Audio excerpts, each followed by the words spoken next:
সেই ছোটবেলা থেকে আমরা ভাগের অঙ্ক করা শুরু করলেও এখনও আমাদের অনেক সময় ভাগের বেশ কয়েকটি কনসেপ্ট নিয়ে অনেক কনফিউশনে পড়তে হয়। এর অন্যতম হলো ফ্যাক্টরের কনসেপ্ট, বাংলায় যেটিকে আমরা বলি গুণনীয়ক বা উৎপাদক।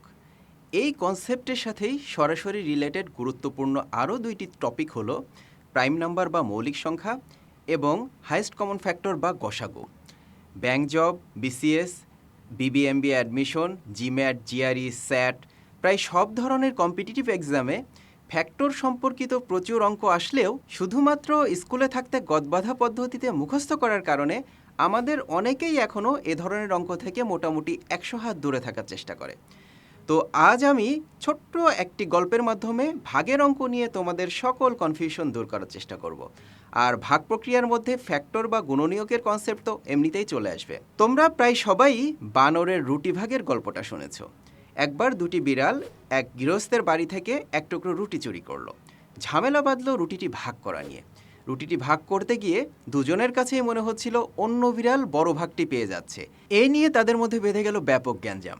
পাশ দিয়ে যাচ্ছিল একটি বানর। বানর তাদেরকে বলল, এই তোরা রাস্তার মধ্যে এভাবে গ্যাঞ্জাম করিস না, আমি তোদের মধ্যে রুটিটা সুন্দরভাবে ভাগ করে দিচ্ছি।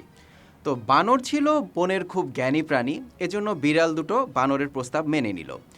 বানর তখন একটি দাঁড়িপাল্লা নিয়ে এসে রুটি ভাগ করা শুরু করলো। প্রথমেই সে রুটিটাকে অনুমান করে ছিঁড়ে সমান সমান দুই ভাগ করলো। তারপর দাঁড়িপাল্লার দুইটি পাল্লার প্রতিটিতে এক ভাগ করে রেখে মাপ দিল। তো আন্দাজের উপরে ভাগ করার কারণে খুব স্বভাবতই এক পাশের ওজন বেশি হলো। তখন সে দুই পাশের ওজন সমান সমান করার জন্য ওই ওজনে বেশি হওয়া অংশটা থেকে এক কামড় খেয়ে সেটিকে আবার পাল্লায় রেখে দিল। এবার মাপ দেওয়ার পরে দেখা গেল অন্য পাশের ওজন বেড়ে গেছে। তখন বানর এবারের ওজন বেশি হওয়া পাশটা থেকে আরেক কামড় খেয়ে সেটাকে আবার পাল্লার উপরে রেখে দিল। এভাবে সে বারবার ওজনে বেশি অংশ থেকে ক্রমাগত খেতে থাকলে সেটি দেখে বিড়াল দুটির টনক নড়ল। ইন দ্য মিন টাইম বানর প্রায় পুরোটা রুটি সাবার করে ফেলেছে। সেটি দেখে বিড়াল দুটি শঙ্কিত হয়ে বলে উঠল, বানর ভাই, তুমি তো আমাদের রুটি ভাগ করতে গিয়ে নিজেই পুরোটা খেয়ে নিলে। আমাদের রুটি তোমাকে আর ভাগ করতে হবে না, আমাদের রুটি আমাদের ফেরত দাও। বানর তখন রেগে গিয়ে বলল, ফেরত দেবো মানে? তোরা দেখলি না তোদের এই রুটি ভাগ করতে গিয়ে আমার কত পরিশ্রম হলো, কত বুদ্ধি খরচ করতে হলো। যেটুকু রুটি অবশিষ্ট আছে সেটি আমার পারিশ্রমিক। এই বলে বাকি রুটিটা নিয়ে বানর এক লাফে পাশের গাছে উঠে গেল। নিজেদের রুটি হারিয়ে বিড়াল দুটি তখন অবাক হয়ে সেদিকে তাকিয়ে থাকলো। এই গল্পের মাধ্যমে সাধারণত নীতি শিক্ষা দেওয়া হয়, তবে আমি আজ কোনো নীতি শিক্ষা দেওয়ার চেষ্টা করব না। আমি জাস্ট ভাগের অঙ্কের একদম বেসিক কনসেপ্ট নিয়ে সামান্য একটু আলাপ করব। এখন তোমাদের মনে প্রশ্ন আসতে পারে, বানরের রুটি ভাগের সাথে ভাগ বা ডিভিশনের অঙ্কের সম্পর্ক কী? তোমাদের মনে আসা এই প্রশ্নের জবাব দেওয়ার আগে ম্যাথমেটিক্সের বেসিক অপারেশনসগুলো নিয়ে আমরা একটু আলাপ করি। আমরা সবাই জানি গণিতের একদম বেসিক 4টি অপারেশনস হলো যোগ, বিয়োগ, গুণ এবং ভাগ। তবে গুণ এবং ভাগের কনসেপ্ট কিন্তু এসেছে অনেক পরে। শুরুতে ছিল শুধুমাত্র যোগ এবং বিয়োগ। তবে অন্য অনেকের মতে শুরুতে ছিল শুধুই যোগ, বিয়োগটাও এসেছে যোগ থেকে। তো ইংরেজিতে আমরা এই যোগ এবং বিয়োগকে বলি যথাক্রমে অ্যাডিশন ও সাবট্রাকশন। আর অ্যাডিশন বা যোগের বিশেষ একটি রূপ হলো গুণ বা মাল্টিপ্লিকেশন। অন্যদিকে সাবট্রাকশন বা বিয়োগের বিশেষ একটি প্রক্রিয়াকে আমরা বলি ভাগ বা ডিভিশন। এখন প্রশ্ন হলো, গুণ এবং ভাগ এই দুইটা যে বিশেষায়িত, আমরা সেটা কেন বলছি? সেটি বুঝতে হলে আমাদের আরও একটি বিষয় জেনে আসতে হবে, তা হলো রিপিটেড অ্যাডিশন বা রিপিটেড সাবট্রাকশন। বাংলা ভাষার কোনো গণিত বইয়ে আজ পর্যন্ত আমি এই টার্ম ইউজ করতে দেখিনি, সুতরাং এই টার্মটিকে বাংলায় কি বলে সেটি আমার জানা নেই। এটি হয়তো আমারই জানা সীমাবদ্ধতা। আমি বাংলায় লেখা খুব কম বইয়ে এ পর্যন্ত ক্রিয়েটিভ বা প্রোডাক্টিভ নলেজ পেয়েছি বলে ইন্টেনশনালি বাংলা বই এড়িয়ে যাই। এই ভিডিওতে আমরা নিজেদের সুবিধার্থে না হয় এই রিপিটেড শব্দটির অর্থ ধরে নিই ক্রমাগত। যদিও শাব্দিক অর্থ করলে বারংবার শব্দটি আসতো, এই প্রসেসের ধরন অনুযায়ী ক্রমাগত শব্দটাই আমার কাছে বেশি মানানসই মনে হচ্ছে। তো এই রিপিটেড বা ক্রমাগত যোগ বা বিয়োগ এটা আবার কি জিনিস? আমি বরং তোমাদেরকে একটা উদাহরণ দিয়ে বিষয়টা বোঝানোর চেষ্টা করি। ধরো তোমাকে তোমার খালা দিল 100 টাকা, মামা দিল আরও 100 টাকা, নানি দিল আরও 100 টাকা। তাহলে তোমার কাছে কত টাকা হবে? উত্তর পেতে সবগুলো যোগ করতে হবে, তাই না? এই যে আমরা প্রতিবার 100 করে একই অ্যামাউন্ট যোগ করছি, এই প্রসেসটাকেই বলা হয় রিপিটেড অ্যাডিশন বা ক্রমাগত যোগ। খালা, মামা বা নানির মধ্যে কেউ একজন যদি 100 টাকার জায়গায় 90 টাকা বা অন্য একটা অ্যামাউন্ট দিয়ে ফেলতো, তাহলেই কিন্তু এটি আর রিপিটেড অপারেশন থাকতো না। তাহলে রিপিটেড অ্যাডিশন বা সাবট্রাকশন বা ক্রমাগত যোগ বিয়োগের ক্ষেত্রে একমাত্র কন্ডিশন হলো প্রতিবার সেম অ্যামাউন্ট যোগ বা বিয়োগ করতে হবে। এখানে আমরা কিন্তু চাইলে যোগ না করে 100কে 3 দিয়ে গুণ করলেও তুমি মোট টাকা কত পেয়েছো সেটা বের করে ফেলতে পারতাম। তার মানে রিপিটেড অ্যাডিশন এবং মাল্টিপ্লিকেশন বা গুণ এই দুইটা কিন্তু একই জিনিস। যতবার রিপিট হচ্ছে তত দিয়ে গুণ করে দিলেই আমরা একই রেজাল্ট পাবো। আমরা অলরেডি যোগের সাথে গুণের সম্পর্কটা বুঝে গেছি। এখন বিয়োগের ক্ষেত্রেও কিন্তু একই বিষয়। তোমার কাছে যদি আগে থেকে 1000 টাকা থাকে, আর ওই 1000 টাকা থেকে তুমি যদি তোমার মামাতো ভাইকে দাও 50 টাকা, খালাতো বোনকে দাও 50 টাকা, আর বন্ধুকে দাও 50 টাকা, তাহলে এই প্রসেসকে বলা হবে রিপিটেড সাবট্রাকশন বা ক্রমাগত বিয়োগ। কারণ প্রতিবারই তোমার টাকা থেকে 50 টাকা করে কমে যাচ্ছে। আর যখনই এভাবে 50 টাকা করে দিতে দিতে তুমি তোমার কাছে থাকা 1000 টাকার সম্পূর্ণটাই শেষ করে ফেলবে, তখনই সেটা হয়ে যাবে ভাগ। বানরের রুটি ভাগের গল্পে ফেরত যাই এখন আবার। রুটি ভাগের গল্পে বানর বারবার কামড় দিয়ে যেটুকু করে রুটি খেয়ে নিচ্ছিল, সেটি যদি প্রতিবারেই সমান সাইজের হয় তাহলে সেটি হবে রিপিটেড সাবট্রাকশন। আর এভাবে বানর যদি সমান সমান সাইজের বাইট দিয়ে পুরোটা রুটি খেয়ে নেয় তাহলেই সেটি হয়ে যাবে ভাগ। রুটিটি খেয়ে শেষ করতে তাকে যে কয়টি বাইট দিতে হবে তা হবে ভাগফল।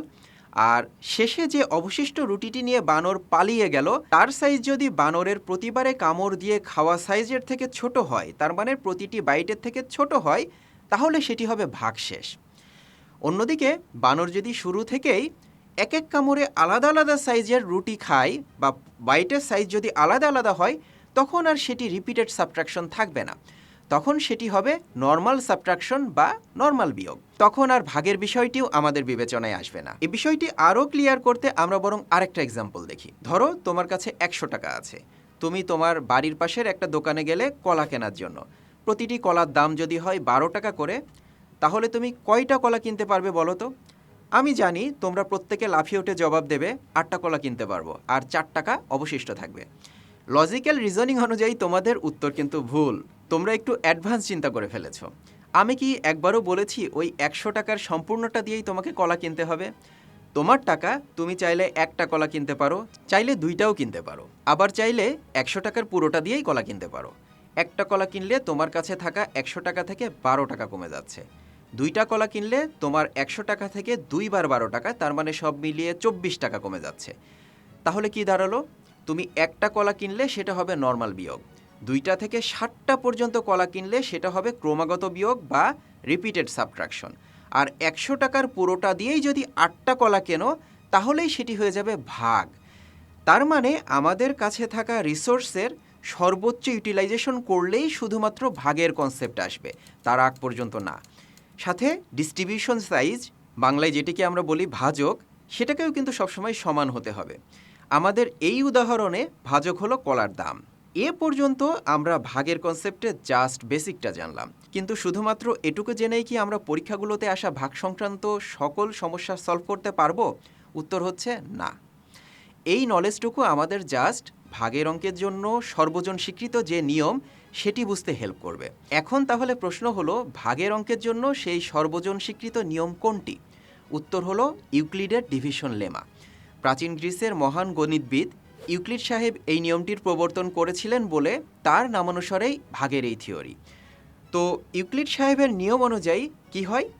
এ এবং বি যদি দুইটা আলাদা আলাদা পজিটিভ ইন্টিজার বা ধনাত্মক পূর্ণসংখ্যা হয়, তাহলে সেখানে আরও দুইটি ইউনিক বা অনন্য ইন্টিজার কিউ এবং আর চলে আসবে বা এক্সিস্ট করবে, যারা সকলে মিলে এই শর্তটি স্যাটিসফাই করবে, যেটি হলো A equals to Q times B plus R, এবং যেখানে আর সবসময় বি এর থেকে ছোট হবে, কিন্তু ছোট হতে হতে সে 0 এর সমান পর্যন্ত হতে পারে। তোমরা একটু ভালো করে খেয়াল করলেই দেখবে যে আমাদের ছোটবেলায় শিখে আসা ভাগের সূত্রটি আসলে ইউক্লিড সাহেবের এই নিয়মটি থেকে এসেছে, যেটি হলো ভাজ্য ইকুয়ালস টু ভাগফল টাইমস ভাজক প্লাস ভাগশেষ। আর আমরা তো জানি ইংরেজিতে ভাজ্যকে বলা হয় ডিভিডেন্ড, ভাজককে বলা হয় ডিভাইজর, ভাগফলকে বলা হয় কোশেন্ট এবং ভাগশেষকে বলা হয় রিমাইন্ডার। একটু আগের উদাহরণে আমরা কলা কিনতে যে 100 টাকা নিয়ে দোকানে গিয়েছিলাম সেটি হলো ভাজ্য বা ডিভিডেন্ড। প্রতিটি কলার দাম হলো ভাজক বা ডিভাইজর বা ডিস্ট্রিবিউশন সাইজ। আর আমরা এই ডিস্ট্রিবিউশন সাইজ বা কলার দাম দিয়ে যে কয়টি ভাগ করতে পারবো, মানে এক্ষেত্রে যে কয়টি কলা কিনতে পেরেছি, সেটি হলো ভাগফল বা কোশেন্ট। সবশেষে আমাদের কাছে রয়ে যাওয়া টাকা, যেটি আরেকটা সম্পূর্ণ কলা কেনার মতো পর্যাপ্ত নয়, সেটি হলো ভাগশেষ বা রিমাইন্ডার। আর এই রিমাইন্ডার বা ভাগশেষ যদি হয় শূন্য বা কোনো অবশিষ্ট না রেখেই আমাদের সম্পূর্ণ রিসোর্সকে ভাগ করে ফেলা সম্ভব হয়, তখন আমরা ওই ডিস্ট্রিবিউশন সাইজ বা ভাজককে বলি গুণনীয়ক বা উৎপাদক, ইংরেজিতে যাকে ফ্যাক্টর নামে ডাকা হয়, আবার ডিভাইজর নামেও ডাকা হয়। তাহলে ভাজককে ফ্যাক্টর বা গুণনীয়ক আমরা তখনই বলতে পারবো যখন কোশেন্ট বা ভাগফল হবে একটি ইন্টিজার বা পূর্ণসংখ্যা এবং রিমাইন্ডার বা ভাগশেষ হবে 0। আর এই সিচুয়েশনকেই বাংলায় নিঃশেষে বিভাজ্যতা বলা হয়। তবে এক্ষেত্রে একটা বিষয় একটু বলে রাখলে তোমাদের জন্য সুবিধা হবে। ফ্যাক্টরের অল্টারনেটিভ ইংরেজি শব্দ ডিভাইজর হবে কি না সেটি নিয়ে অনেকের মাঝে একটু বিতর্ক আছে। অনেকের মতে ভাগ করার সময় যেহেতু আমরা সকল ভাজককেই ডিভাইজর বলি, সেহেতু নিঃশেষে বিভাজ্য না হলে সেই ডিভাইজরকে ফ্যাক্টর হিসেবে কাউন্ট করা যাবে না। তার মানে এই মতবাদ অনুযায়ী সকল ফ্যাক্টর ডিভাইজর হলেও সকল ডিভাইজর কিন্তু ফ্যাক্টর হবে না। আমরা কিন্তু এসব বিতর্কের মধ্যে একদমই যাব না। আমাদের পরীক্ষাগুলোতে জিম্যাট, জিআরই, স্যাট ইত্যাদি ঘরানার প্রশ্ন আসে, আর এ ধরনের প্রশ্নগুলোতে ডিভাইজর আর ফ্যাক্টর সমার্থক শব্দ। তার মানে এই দুটির যে কোনো একটি ইউজ করা হলেই আমরা বুঝে নেব যে এখানে নিঃশেষে বিভাজ্য হওয়ার কথা বলা হচ্ছে। তো এখন পর্যন্ত আমরা যা শিখলাম তাতে নিঃশেষে বিভাজ্যতার ক্ষেত্রে ভাগের সূত্রটি হয়ে যাচ্ছে এমন: dividend equals two quotient Times ডিভাইজর plus 0, যেহেতু রিমাইন্ডার হবে 0। আবার এই সিচুয়েশনে যেহেতু ভাজককে বলা হচ্ছে ফ্যাক্টর, সেহেতু আমরা চাইলেই এটাকে আরেকটু পরিবর্তন করে এভাবে লিখতে পারি: dividend equals two quotient Times factor. আবার যেহেতু আমরা জানি এখানে কোশেন্টকে হতে হবে একটি ইন্টিজার, তাহলে এটিকে আরেকটু প্রিসাইজ করে এভাবেও কিন্তু লেখা যায়: dividend equals to integer times factor. এটাকে আমরা একটু ম্যানিপুলেট করলেই পাবো factor equals to dividend divided by integer. তার মানে এই রিলেশনটি ব্যবহার করে এখন আমরা চাইলেই যে কোনো নাম্বারের ফ্যাক্টর কি কি হবে সেগুলোও বের করে ফেলতে পারি। উদাহরণস্বরূপ 12 এর ফ্যাক্টর বের করার জন্য আমরা 12 পর্যন্ত পজিটিভ ইন্টিজারগুলো দিয়ে 12কে এমনভাবে ভাগ করেছি যেন কোশেন্ট বা ভাগফল ইন্টিজার হয় এবং রিমাইন্ডার বা ভাগশেষ 0 হয়। আলটিমেটলি আমরা 12 এর ফ্যাক্টর পেয়েছি 1, 2, 3, 4, 6 এবং 12। একই নিয়ম আমরা কিন্তু চাইলেই ফ্র্যাকশনের ক্ষেত্রেও অ্যাপ্লাই করতে পারি, যদিও ইউক্লিডের নিয়ম অনুযায়ী ভাজ্য এবং ভাজকের ফ্র্যাকশন হওয়াটা অ্যালাউ করা হয় না। তবে সময়ের সাথে সাথে অতীতের কিছু রেস্ট্রিকশন এখন বেশ শিথিল হয়ে গেছে। তো আমরা একই নিয়মে 6.6 এর ফ্যাক্টরগুলো পাচ্ছি 1.1, 1.65, 2.2, 3.3 এবং 6.6। অ্যানিওয়ে, এই ভিডিওটি দেখার পর আশা করি তোমাদের আর কখনো ফ্যাক্টর বা গুণনীয়ক বা উৎপাদকের কনসেপ্ট নিয়ে কনফিউশনে পড়তে হবে না। তবুও কারো কারো ভিন্নমত থাকলে কমেন্ট করে সেটি জানাতে পারো, কারণ এই ভিডিওটি দেখার পর তোমাদের মনে অনেক ধরনের প্রশ্ন আসবে।